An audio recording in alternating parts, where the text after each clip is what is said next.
Elle a jeté le bébé de sa sœur dans la rivière et a regardé ce petit innocent se noyer. Même quand le bébé pleurait, elle restait là, immobile, regardant l'eau emporter l'enfant. Puis elle a couru chez elle en criant que quelqu'un lui avait arraché le bébé des mains et s'était enfui. Sa sœur pleurait de douleur et Sandra pleurait aussi. Mais c'était de fausses larmes. En secret, dans sa chambre, elle était heureuse. Elle l'avait enfin fait. Elle avait enfin rendu à sa sœur la douleur qu'elle avait subie. Mais voici la vérité. Le bébé a été emporté par la rivière jusqu'à un autre endroit. Des pêcheurs dans leur bateau pêchaient quand ils ont vu le bébé s'approcher. L'un d'eux a vite pris le bébé dans ses bras, et à leur grande surprise, il respirait encore. Ils l'ont emmené chez eux et ont tout fait pour le sauver. Après un moment, le bébé s'est stabilisé.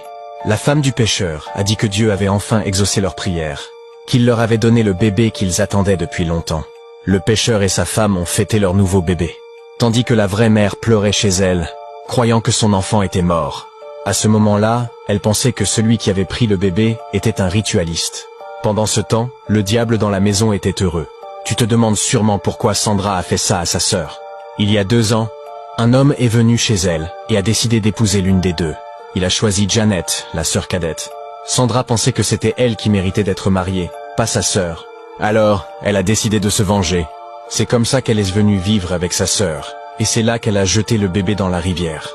Maintenant, le bébé est chez un pêcheur qui croit que Dieu lui a donné un enfant. Sandra et sa sœur pensent que le bébé est mort. Mais l'histoire devient intéressante.